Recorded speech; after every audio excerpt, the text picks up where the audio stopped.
What's up, you guys? Jason was a Gentile here, and it's a video, a talking video. This is a little chat that's on my mind about something that happened today, and it got me thinking. And so, don't lose yourself when you're doing things. So, I want to tell you a story about what happened on the pickleball court today. In case you don't know, I play a lot of pickleball, and I love the game of pickleball. So fun. Sometimes, though, when you get to the pickleball courts, because it's open play, and so you show up and you get to the pickleball courts, and oftentimes it's doubles, and so you're playing doubles with you just get linked up with a stranger, and so the two of you have to have enough knowledge about the game in order to play against two other people, and there's basic rules that you learn as you go. But today it's about losing yourself. It's about what I experienced. And so here's what happened. So, by the way, my mindset for today has been a spa day. So I had the day off, and so I was thinking, I'm gonna go to the gym and I'm just gonna use the sauna and the spa, take a cold shower. Then I'm gonna get into the chair, the massaging chair, and I'm gonna stretch, and I'm just gonna feel great. And I did that. So I'm on vacation space in my head today, a spa day. Okay, so I was like, you know what? Then I'm gonna eat some great food. Then I'm gonna go play pickleball for a couple hours. And so I get to pickleball, right? So one thing that I did not do before I got to pickleball that I typically do is I didn't check my motivation. And so I didn't check, why am I here in the first place? Well, why I was there was because just to have a good time and have some fun. So I signed up for the 3.5 duper rating and higher. So my duper rating is like a 3.6 or something. In case you don't know what that is, in pickleball there's a rating system. If you play in tournaments, you get a rating system, and then the scores from your matches go into the rating system, and that's how you know who's at what level. And so at the place where I play pickleball, there's open play, there's a 3.0 open play, there's a below 3.0 open play, and there's a 3.5 and above open play. And so the 3.5 is definitely people who are more skilled. 3.0, decent. And then, below is basically just social open play. And so I signed up for the 3.5, knowing it was going to be a little more competitive, and I'm down. So I'm playing doubles with this guy. We're talking to each other, and we're like, "How's it? Good job, man. All right, nice job, nice job. Get him next time. You'll get him next time." That's how I play pickleball. When I pump my partner up, and the reason why is because we're a team. We're creating a. I always try to create a vibe that, because even if you're playing people who are better than you, if your partner and you are really in sync, and you're really cool and respectful and positive, and you're laughing and you're having fun, you can oftentimes beat people that are better than you. And so I know this, and so I'm always like, all right, nice try, nice try, we'll get him next time, get him next time. And I'm just constantly doing that, right? So that's what it's like to play pickleball with me, because I think there's leadership opportunities. There's opportunities to learn about leadership in pickleball if you choose to learn about various lessons in life as you live it. So we're playing with this guy. I'm playing with this guy. I had a scuffle with him about a couple months ago because I caught him being a poor sport. So I called him out, and then that was water under the bridge. And so here I am playing with this guy. We're locked in. We're talking to each other. We're positive, and we're playing. Now we're getting beat, but still we're trying hard, and it's chill. And so he calls a foot fault. He says, "You're standing on a line in the middle of a point," which is really something you barely see it. And the one guy was like, "What?" Because it's kind of uncouth. It's a little out there to be calling a foot fault at open play. It's not a tournament. It's just open play. Okay. And so your scores don't get entered anywhere. It doesn't affect your duper rating. It's social open play at a certain level. And he goes, "What?" And then my partner says, he goes, "You stepped on the effing line. And that's the second time you did it, and I didn't call you on the first one." So I'm just standing there, and I'm like, okay. And then they kind of get into a dispute with my partner. And my partner doesn't back down. So what am I thinking? I'm thinking, I'm thinking that, well, I'm not going to do anything that goes against my partner. If he wants to choose this battle, he's going to have to fight it. And then once it all settles, him and I are going to have to link up. We're going to have to get linked up again, and we're going to have to play against these punks. And so, so I watched the whole thing unfold. My partner holds his ground.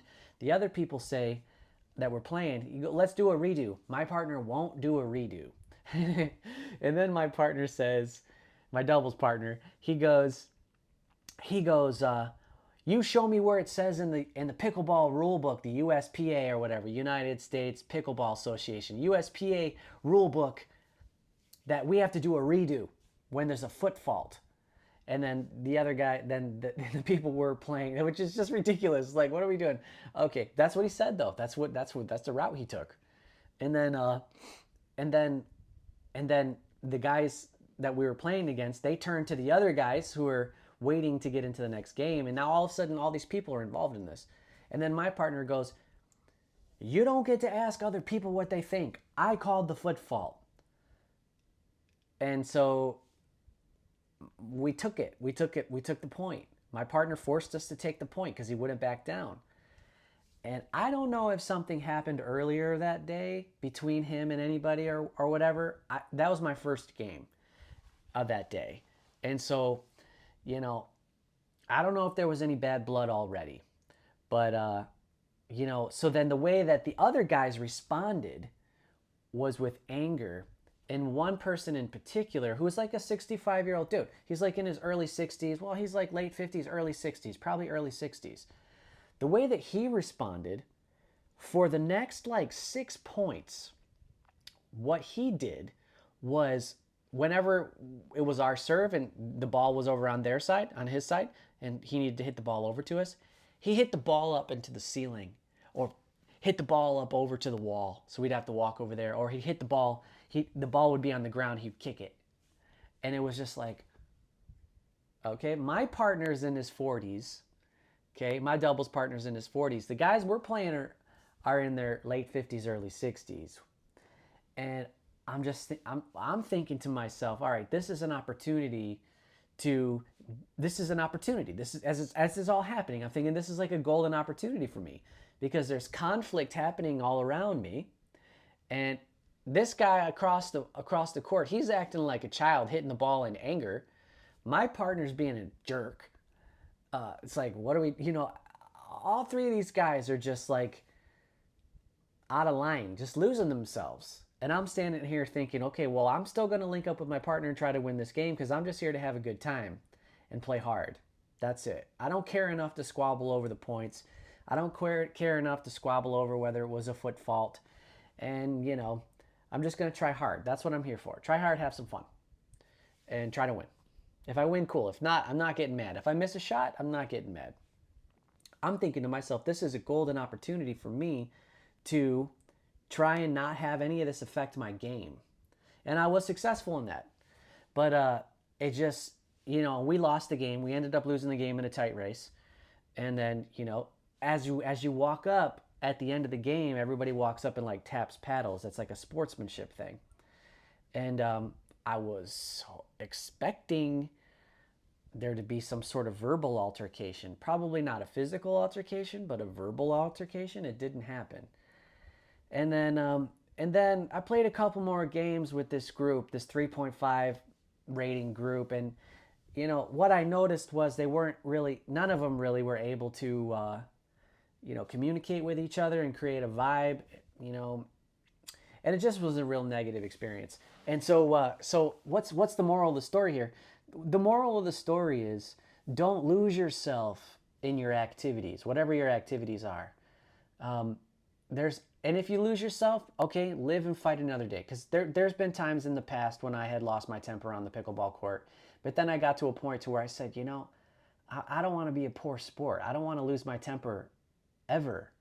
But I definitely don't want to get pissed off over the score or something in open play, social open play. And so I just don't want to live that way anymore. I did it enough times. So it was like a behavior that I had to learn to change.